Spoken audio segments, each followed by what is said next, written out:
अगर आप 2026 में एक प्रॉफिटेबल ट्रेडर बनना चाहते हो तो आज मैं आपके साथ एक कंप्लीट रोड मैप लेके आया हूँ जिसे अगर आप अगले 60 डेज तक फॉलो कर लेते हो तो मैं गारंटी लेता हूँ कि आप एक प्रॉफिटेबल ट्रेडर बन जाओगे। मैं आपको कोई स्ट्रेटेजी नहीं बताने वाला हूँ, ना ही कोई इंडिकेटर बताने वाला हूँ जिसे आप फॉलो करोगे और आप प्रॉफिटेबल ट्रेडर बन जाओगे। मैं आपको 3 चीज़ों के बारे में बताने वाला हूँ जिसे अगर आप अगले 60 डेज तक डिसिप्लिन के साथ फॉलो करते हो तो आप एक प्रॉफिटेबल ट्रेडर बन जाओगे। देखो, ऑलमोस्ट 2025 खत्म होने वाला है और अगर आप अभी तक प्रॉफिटेबल ट्रेडर नहीं बने हो तो आगे मैं इस वीडियो में आपको बहुत कुछ बताने वाला हूँ। देखो, मैं पिछले 4 साल से ट्रेडिंग कर रहा हूँ और ये कुछ मेरा पिछले महीने का PNL है। मैं लास्ट 30 डेज का आपको PNL दिखाता हूँ।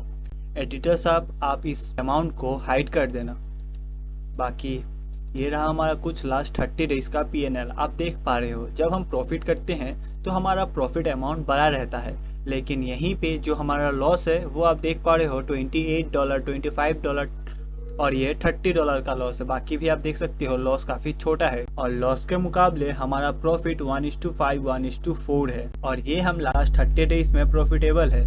देखो, मैं आपको ऐसा नहीं कह रहा कि आप इस वीडियो को एंड तक देखोगे और लाखों में कमाना शुरू कर दोगे। मैं खुद आज से 3-4 महीने पहले प्रॉफिटेबल नहीं था, फिर मैंने कुछ चेंजेस किया जिससे मैं एक लॉस मेकिंग ट्रेडर से प्रॉफिटेबल ट्रेडर बन सका और वही चीजें मैं आपको इस वीडियो में बताने वाला हूँ। जो हमारा सबसे पहला पॉइंट है वो है स्ट्रेटेजी।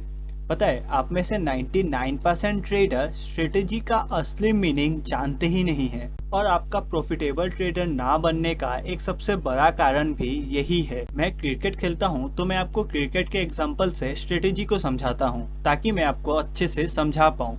मान लो आप एक क्रिकेट टीम के कैप्टन हो एंड ऑब्वियसली आपका एक ओपोनेंट टीम भी होगा। अब मान लो कोई एक बंदा है आपके ओपोनेंट टीम में, वो बहुत अच्छा क्रिकेट खेलता है और आपका नेक्स्ट मैच उसी टीम के साथ है। अब जैसा कि आपको पता है आपके ओपोनेंट टीम में एक बैट्समैन है जो बहुत अच्छा बैटिंग करता है, तो अब आपने उसके बारे में स्टडी करना शुरू किया कि उसको कौन से बॉल खेलने में प्रॉब्लम होता है, उसे फास्टर ज्यादा पसंद है या फिर स्पिनर, और वो कहाँ पे ज्यादा अपना विकेट देता है। तो आपको इस प्लेयर का कुछ वीक पॉइंट के बारे में पता चला। फॉर एग्जाम्पल, ये स्पिनर को अच्छे से नहीं खेल पाता और मिड ऑफ की तरफ ज्यादा कैच देता है एंड ऑल दैट। तो अब आपके पास एक स्ट्रेटेजी है कि नेक्स्ट मैच जब आप इसके साथ खेलने जाओगे तो आप इसे कैसे आउट करोगे। इसी चीज को हम स्ट्रेटेजी कहते हैं। जब हम किसी भी चीज को स्टडी करते हैं और उस चीज में हमें एक्स्ट्रा कंफर्मेशन, एक्स्ट्रा कॉन्फिडेंट बोल लो, वो मिलता है तो बस हम उसी चीज को स्ट्रेटेजी कहते हैं। तो अब मुझे आप बताओ, जो आप चार्ट पे बाई और सेल करते हो उसके पीछे कोई स्ट्रेटेजी होता है? Of course not. आपको लगता है कि प्राइस यहाँ से ऊपर जाएगा तो आप यहाँ पे बाई कर लेते हो, आपको लगता है यहाँ से प्राइस नीचे जाएगा तो आप सेल कर लेते हो। जो आपको लगता है आप बस वही करते हो, इसके पीछे कोई भी एनालाइज नहीं होता। थोड़ा इसे मैं और ब्रेक डाउन करता हूँ। पता है, हम जो भी ट्रेड लेते हैं उसमें हमें विनिंग का 50% प्रोबेबिलिटी होता है। यानी कि लेट सपोज हमने यहाँ पे बाई किया तो 50% चांसेस है प्राइस ऊपर जाएगा, 50% चांसेस है कि प्राइस नीचे जाएगा।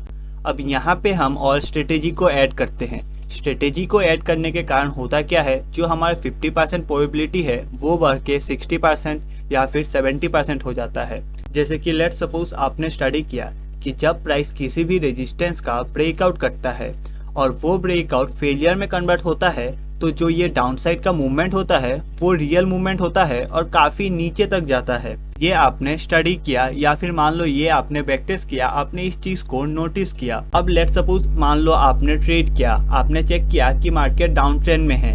अगर आप यहाँ पे सेल करते हो तो यहाँ पे आपका विन होने का 50% प्रोबेबिलिटी है, लेकिन आपने यहाँ पे ट्रेड ना बना के इस चीज का होने का वेट किया, यानी कि प्राइस को ऊपर जाने दिया। जब प्राइस ने किसी रेजिस्टेंस का ब्रेकआउट किया और फिर जब उस ब्रेकआउट को फेलियर में कन्वर्ट किया तब आपने यहाँ पे एंट्री बनाया। तो देखो, जब आपने इस स्ट्रेटेजी को इसके साथ ऐड किया तो जो आपका विनिंग रेशियो 50% था वो बढ़ के 70% हो गया। इसी चीज को हम स्ट्रेटेजी कहते हैं। अब यहाँ पर हम और एक केस को समझते हैं। मान लो आपको पता है कि ये प्लेयर बहुत अच्छा खेलता है और ये अकेला गेम को जिता भी सकता है, पर यहाँ पे आप मैच खेलने जाने से पहले इसके बारे में कोई भी स्टडी नहीं करते या फिर आप कोई भी एक स्ट्रेटेजी नहीं बनाते कि इसका विकेट कैसे लेना है। बस आपको कहीं से पता चला कि हाँ, ये प्लेयर स्पिनर को अच्छे से नहीं खेल पाता। आपने कोई स्टडी नहीं किया, बस आपको किसी ने बोला या फिर आप कहीं से सुने, तो क्या आप नेक्स्ट डे इसके साथ गेम खेलने जाओगे तो आपको वैसा कॉन्फिडेंट मिलेगा जैसा आपने जो स्टडी करके रखा था उस टाइम मिल रहा था। मेरा कहने का मतलब ये है, जब आप खुद से स्टडी करके जाओगे तो आपके पास कॉन्फिडेंट ज्यादा रहेगा। एंड एक्चुअली में स्ट्रेटेजी हमें वही कॉन्फिडेंट देता है। देखो, आपको भी पता है कि कोई भी स्ट्रेटेजी 100% वर्क नहीं करता। जब आप स्ट्रेटेजी से ट्रेड लेते हो तो आपको पता है कि आपका 100 में से 100 ट्रेड नहीं चलेगा, लेकिन आपको ये भी पता है कि आपका 100 में से 50 या फिर 60% ट्रेड जरूर चलेगा, और वही आपको चाहिए। जब आप स्ट्रेटेजी बेस पे काम करोगे तो जब आपका स्टॉप लॉस हिट होगा तो आप उस टाइम मार्केट को अपना स्टॉप लॉस दोगे। और मैं आपको लिख के दे सकता हूँ, आपका लॉस होने का कारण आपका over trading and stop loss को ना काटना ही है। स्ट्रेटेजी हमें ये बताता है कि भले ही ये बैट्समैन पहले मैच में आउट ना हो, दूसरे मैच में भी आउट ना हो, लेकिन 10 में से 6 मैच में आउट होगा और हमें बस यही 6 चाहिए। सो मोरल ऑफ द टॉपिक, आपको एक स्ट्रेटेजी चाहिए जिसे आप मिनिमम 100 टाइम बैक टेस्ट किए हो। मैं एकदम सीरियस हूँ, आपको सबसे पहले कोई भी एक स्ट्रेटेजी को लेना है। अगर आपके पास कोई स्ट्रेटेजी नहीं है तो मैंने ऑलरेडी SMC ITC के ऊपर एक डेडिकेटेड टॉपिक बना के रखा है, आप उसे देख सकते हो। एंड फिर आपको पिछले 2-3 महीने के चार्ट को ओपन करना है और वहां पे minimum, mark my word, minimum आपको 100 ट्रेड बैक टेस्ट करना है। जब आप खुद टाइम दे के 100 बैक टेस्ट करोगे या फिर इससे भी ज्यादा, तो यहाँ पे क्या क्या बेनिफिट आपको मिलेगा वो जान लो।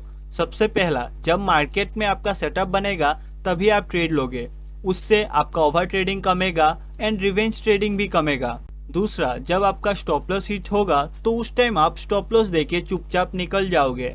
ऐसा क्यों? क्योंकि जब आपने 100 टाइम्स बैक टेस्ट किया था तो आपने उस टाइम भी देखा था कि 40 to 50 टाइम्स आपका स्टॉप लॉस हिट हुआ था, यानी कि स्टॉप लॉस हिट होना नॉर्मल है और ये चीजें आपका ब्रेन भी एक्सेप्ट करना शुरू कर देगा। और बस आपको यही 2 चीजें चाहिए शुरुआती दिनों के लिए। अब हम दूसरे पॉइंट पे आते हैं। सबसे पहला था स्ट्रेटेजी, जो हमने समझ लिया। अब जो दूसरा सवाल है वो ये है कि क्या आपका स्ट्रेटेजी रिस्क टू रिवॉर्ड अच्छा देता है या फिर उसका एक्यूरेसी अच्छा है। चलो इसे हम थोड़ा डीपली समझते हैं। लेट्स सपोज आपके पास एक कोई भी स्ट्रेटेजी है, मैटर नहीं करता वो क्या है।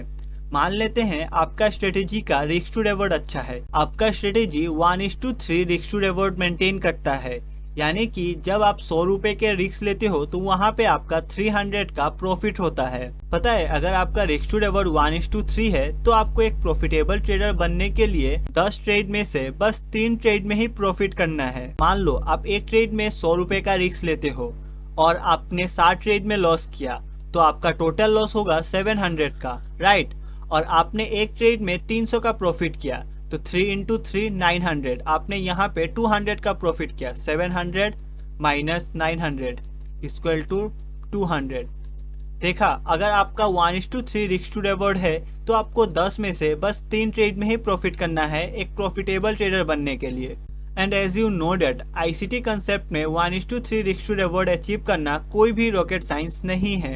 और मान लेते हैं आपका रिस्क टू रिवॉर्ड 1:3 नहीं है, 1:2 या फिर 1:1.5 है। अगर आपका स्ट्रेटेजी का रिस्क टू रिवॉर्ड लो है तो वहाँ पे आपको अपने एक्यूरेसी को हाई करना होगा, तभी आप एक प्रॉफिटेबल ट्रेडर बन पाओगे। आपको ये समझना होगा कि आपका स्ट्रेटेजी रिस्क टू रिवॉर्ड अच्छा देता है या फिर एक्यूरेसी। अगर आपको एक प्रॉफिटेबल ट्रेडर बनना है तो इनमें से किसी एक चीज को आपको स्ट्रिक्टली फॉलो करना होगा। देखो, मैं आपको बहुत एक सिंपल चीज बता रहा हूँ। अगर आपको एक प्रॉफिटेबल ट्रेडर बनना है तो जितना हो सके उतना अपने स्ट्रेटेजी को बैक टेस्ट करो। जब आप अपने स्ट्रेटेजी को बैक टेस्ट करोगे तो आपको बहुत कुछ नया जानने को मिलेगा, और जो आपको कॉन्फिडेंट मिलेगा वही कॉन्फिडेंट एक्चुअली में एक नॉर्मल ट्रेडर से प्रॉफिटेबल ट्रेडर बनने में हेल्प करता है। पता है, अगर आपको अपने स्ट्रेटेजी के ऊपर कॉन्फिडेंट है तो आप बहुत इजीली ब्रेकआउट स्ट्रेटेजी से भी पैसा बना सकते हो। ये था हमारा पॉइंट नंबर 1, स्ट्रेटेजी। अब हम पॉइंट नंबर 2 पे आते हैं, जो कि है रूल्स। अभी आपके पास एक स्ट्रेटेजी है और आपको उस स्ट्रेटेजी के बारे में सब कुछ पता है। आप उस स्ट्रेटेजी के गॉड लेवल के प्लेयर हो। अब क्या एक स्ट्रेटेजी आपको प्रॉफिटेबल ट्रेडर बनाए रख सकता है? तो इसका जवाब है नहीं। तो यहाँ पे डिसिप्लिन, अगर हम डिसिप्लिन को थोड़ा ब्रेक डाउन करें तो रूल्स काम आता है। अब आपके पास एक स्ट्रेटेजी है, तो अब आपको डिसाइड करना है कि आप पर डे लॉस कितना बेयर कर सकते हो। देखो, अभी मैं जो आपको आगे बताने वाला हूँ वो आपको कोई भी नहीं बताएगा, लेकिन जब आप इसे सुनोगे तो आपका पूरा दिमाग घूर जाएगा। मान लेते हैं आपके पास 1 लाख कैपिटल है, आप 1 लाख से ट्रेडिंग करते हो और आपने डिसाइड किया कि आप पर डे 30,000 का लॉस लोगे और उसके बदले 90,000 का प्रॉफिट। भाई, ये 30,000 बहुत नॉर्मल है। अगर आप सोच रहे हो कि मैं 30,000 का लॉस नहीं लूंगा, तो आप जाके अपना एक बार PNL देख लेना। जब आपने लॉस लिया है तो अपने कैपिटल का 40% 50% ड्रॉ डाउन किया है। अगर आपको ये 30,000 ज्यादा लग रहा है तो आप जाके अपना एक बार हिस्ट्री चेक कर लेना। तो हम अपने पॉइंट पे आते हैं। आपके पास 1 लाख का कैपिटल है, आपने डिसाइड किया कि आप 30,000 का लॉस लोगे। मान लेते हैं उस दिन आपका दिन खराब था और आपका back to back 3 stop loss hit हो गया। ये back to back 3 stop loss hit होना नॉर्मल है, मेरा भी होता है, आप लोगों का भी होता होगा। हाँ, ये बात अलग है, ये रेयर है, बहुत कम होता है, लेकिन होता है। मान लेते हैं एक दिन आपका back to back 3 stop loss hit हो गया, तो आपका जो 1 लाख का कैपिटल था वो डायरेक्ट 90,000 पे आ जाएगा। फिर आप 10,000 से क्या ही ट्रेडिंग करोगे और क्या ही आपका साइकोलॉजी होगा। सो इसलिए per day loss limit set करना बहुत इंपॉर्टेंट है। अगर मैं आपको कहूँ कि आपका लॉस लिमिट कैपिटल का 1% होगा, तो आपका क्या ओपिनियन होगा? मुझे पता है, जब मैं ये सुनता था कि अपने कैपिटल का 1% लॉस लेना है, तो ये सुनने में बहुत इम्प्रैक्टिकल लगता था मुझे उस टाइम। लेकिन मैं आपको ये थोड़ा अच्छे से समझाता हूँ और काश मुझे भी कोई ये उस टाइम समझा पाता। अच्छा, आप मुझे एक बात बताओ, ये जितने भी प्रॉफिटेबल ट्रेडर हैं जिनके आप यूट्यूब पे वीडियो देखते हो, वो अपना प्रॉफिट दिखाते हैं कि उन्होंने 5 लाख लगाया और 2 लाख का प्रॉफिट किया, और फिर 10 लाख लगाया और 3 लाख का प्रॉफिट किया। तो आपको क्या लगता है, अगर वो प्रॉफिटेबल है तो वो 5 लाख या फिर 10 लाख ही क्यों लगाते हैं? वो 1 करोड़, 2 करोड़, 3 करोड़, 5 करोड़ क्यों नहीं लगाते? क्या उनके पास पैसा नहीं है? और बाय एनी चांस पैसा नहीं भी है तो क्या वो बैंक से लोन नहीं ले सकते? और यहीं पे 90% ट्रेडर इस गेम को नहीं समझ पाते। पहले मैं भी नहीं समझता था। जब आप अपने कैपिटल का 1% रिस्क लोगे तो आपके अंदर बिल्कुल भी डर नहीं होगा, आप फुल कॉन्फिडेंट में रहोगे और आप over trading, revenge trading, averaging भी नहीं करोगे। और एक्चुअली में यही 3 चीजें बड़ा लॉस करवाता है और एक ट्रेडर को मार्केट से बाहर करता है। अब ये प्रैक्टिकल कैसे होगा वो समझो। मान लो आपके पास 1 लाख का कैपिटल है। अगर आपके पास 1 लाख का कम कैपिटल है तो मैं आपको हाईली रिकमेंड करता हूँ कि आप कुछ दिन मार्केट में पेपर ट्रेडिंग करो। अगर आप प्रॉफिटेबल नहीं हो तो आप पेपर ट्रेडिंग करो, पहले पेपर ट्रेडिंग में प्रॉफिटेबल हो जाओ और साथ ही साथ अपने कैपिटल को या फिर अपने पैसा को सेव करो। 1 लाख होने दो और जब आपके पास 1 लाख कैपिटल हो जाएगा तब आप ट्रेडिंग करो। वो भी जब आप ट्रेडिंग करोगे तो मैक्सिमम 1 लॉट से ट्रेडिंग करो। बैंक निफ्टी में करो, निफ्टी में करो या फिर आप फॉरेक्स करो। 1 लॉट से ज्यादा क्वांटिटी बाई मत करना और आपका मैक्सिमम लॉस होगा 1000 to 1500। इससे ज्यादा लॉस नहीं होना चाहिए एक ट्रेड में। मुझे पता है आप में से मैक्सिमम लोग इस 1 लाख के कैपिटल को पूरा यूज करते हो। आप ये सोचते हो कि अगर मैंने 1 लाख से ट्रेड किया और मैंने 15% भी निकाल लिया तो मैं दिन का 15,000 प्रॉफिट करूंगा। लेकिन एक्चुअली में ब्रो, तुम यहाँ पे प्रॉफिटेबल हो ही नहीं, तो आप 15,000 प्रॉफिट नहीं करोगे, आप 15,000 लॉस करोगे। इसलिए मैं आपको बार बार बता रहा हूँ, जब आपको लॉस ही देना है तो बड़ा लॉस क्यों दोगे? पहले छोटा लॉस दो और जब आप कमाना शुरू करोगे, प्रॉफिट करना शुरू करोगे, तब जाके अपने क्वांटिटी को बड़ा करो और बड़ा बड़ा प्रॉफिट निकालो। बस आप इन 2 चीजों को करके देखो। सबसे पहला, एक स्ट्रेटेजी को 100 टाइम से ज्यादा टाइम बैक टेस्ट करो और दूसरा, अपने कैपिटल का 1% ही रिस्क लो एक ट्रेड में। देखना आपके ट्रेडिंग में कितना चेंजेस आता है। बिलीव मी गाइस, बस आप इन 2 चीजों को फॉलो करके देखो। सेकेंड पॉइंट है, नंबर्स ऑफ ट्रेड आपको डिफाइन करना है, यानी कि आपको एक दिन में कितना ट्रेड करना है वो भी अपने रूल में ऐड करना है। सबसे पहले आपको per day loss limit set करना है, जो कि होगा अपने कैपिटल का 1% एक ट्रेड में। और दूसरा रूल ये होना चाहिए कि आप एक दिन में कितना मैक्स टू मैक्स ट्रेड करोगे। वो भले 1 भी हो सकता है, 2 भी हो सकता है, 3 हो सकता है। मैं आपको एडवाइस करूंगा आप 3 से ज्यादा ट्रेड मत करना एक सिंगल डे में। तो चलिए अब हम पॉइंट 3 की तरफ चलते हैं। पॉइंट 3 है कंसिस्टेंसी। अब ये कंसिस्टेंसी क्यों, चलिए वो मैं आपको समझाता हूँ। देखो, ये एक डार्क रियलिटी है जिसे आप में से मैक्सिमम लोग एक्सेप्ट नहीं करना चाहते। ट्रेडिंग कोई भी क्विक मनी स्कीम नहीं है, ये एक प्रॉपर स्किल बेस्ड बिजनेस है जहाँ से आपको पैसा कमाने के लिए आपके पास स्किल होना चाहिए। जैसा कि आपको पता है, ट्रेडिंग एक जीरो सम गेम है, यानी कि अगर मेरा लॉस हो रहा है तो किसी और का प्रॉफिट होगा, और अगर मुझे प्रॉफिट हो रहा है तो किसी और का लॉस होगा।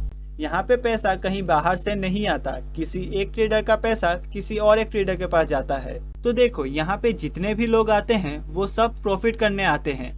तो यहाँ पे सवाल ये आता है कि आप ऐसा क्या जानते हो कि आप यहाँ से पैसा कमाओ। देखो, ट्रेडिंग एक फुल स्किल है और स्किल को सीखने के लिए टाइम लगता है। Good things takes time. और मुझे ये भी पता है आप में से 90% लोग जो इस वीडियो को देख रहे हो उनका trading experience max to max 2 साल का होगा। ट्रेडिंग सीखने में एक्चुअली टाइम लगता है। आप जितने भी प्रॉफिटेबल ट्रेडर को आज के टाइम में देख रहे हो वो सब पहले बहुत स्ट्रगल किए हैं, मेहनत किए हैं, तब जाके अभी कहीं ना कहीं प्रॉफिटेबल ट्रेडर बन पाए। इसलिए अगर आप अभी स्ट्रगल कर रहे हो, आप मेहनत कर रहे हो, तो भाई थोड़ा और मेहनत करो, गिव अप मत करना। Good things takes time. अब मैं आपको कुछ पर्सनल अपने एक सब्सक्राइबर के बारे में बताता हूँ। मेरा एक सब्सक्राइबर है जो आप यहाँ पे देख पा रहे हो, डीके भाई। मैं आपको इनके बारे में कुछ बताता हूँ। इन्होंने मुझे मैसेज किया था कि ये अभी कुछ काम कर रहे हैं और ये घर से बाहर हैं, ट्रेडिंग कर रहे हैं एज ए कैरियर, कि वो आगे चल के एक प्रॉफिटेबल ट्रेडर बने, अपने फैमिली को थोड़ा सपोर्ट कर पाए और बहुत कुछ। तो देखो, मैं एक खुद स्टूडेंट हूँ एंड मैं एज सच इतना अर्न नहीं कर रहा कि मैं उन्हें फाइनेंशियली हेल्प कर पाऊँ, लेकिन फिर भी देखो डीके भाई, अगर आपके पास अभी कैपिटल नहीं है ट्रेडिंग करने के लिए तो आपको बस इस 60 डेज के चैलेंज को कंप्लीट करना होगा। अगर आप इस चैलेंज को कंप्लीट करते हो तो मैं आपको $100 दूंगा, और पता है आप इस $100 से 5K का 5 अकाउंट बाय कर पाओगे। और अगर आप एक भी फंडेड अकाउंट पास कर लेते हो, पे आउट ले लेते हो, तो आपका पूरा ट्रेडिंग कैरियर, आपका टोटली लाइफ ही चेंज हो जाएगा। इसलिए इस $100 को कम मत समझना और ना ही फंडेड अकाउंट को हल्के में लेना। आपको ये चैलेंज को कंप्लीट कैसे करना है वो समझ लो। सबसे पहले आपको कमेंट करना है चैलेंज एक्सेप्टेड। अब जैसा कि आपके पास अभी ट्रेडिंग कैपिटल नहीं है तो आप पेपर ट्रेडिंग भी कर सकते हो, कोई दिक्कत नहीं है। बस आपको इन 2 चीज़ों को फॉलो करना है। पहला, आपको एक स्ट्रेटेजी को ही ट्रेड करना है, कोई भी वो स्ट्रेटेजी हो सकता है, मैटर नहीं करता, बस आप एक स्ट्रेटेजी पे ही ट्रेड लोगे। एंड दूसरा, आपको अपना per day loss limit and per day trade limit को सेट करना है, यानी कि आप एक दिन में मैक्स टू मैक्स कितना लॉस लोगे और आप एक दिन में मैक्स टू मैक्स कितना ट्रेड करोगे। बस आपको इन 2 चीज़ों को अगले 60 डेज तक फॉलो करना है। आप अगर एक दिन भी इस रूल को ब्रेक करते हो तो फिर आपको डे 1 से स्टार्ट करना है, और जब आप इन 2 चीज़ों को अगले 60 डेज तक फॉलो कर लोगे तो आपका चैलेंज कंप्लीट हो जाएगा। और एक बात, ये मैटर नहीं करता कि आप 60 डेज में प्रॉफिटेबल हो या फिर नहीं, बस आपको इन 2 रूल को फॉलो करना है। जैसे ही आप इस चैलेंज को कंप्लीट कर लोगे वैसे ही मैं आपको $100 सेंड कर दूंगा। अब क्या ये $100 सभी के लिए है, तो इसका जवाब है नहीं, क्योंकि बाय एनी चांस ये वीडियो वायरल होता है तो मैं सबको पैसा कहाँ से ही दूंगा। ये $100 बस ये डीके भाई के लिए है। बाकी वीडियो पसंद आया हो तो चैनल को सब्सक्राइब कर देना और इस वीडियो को लाइक कर देना। Thank you guys, thank you for watching.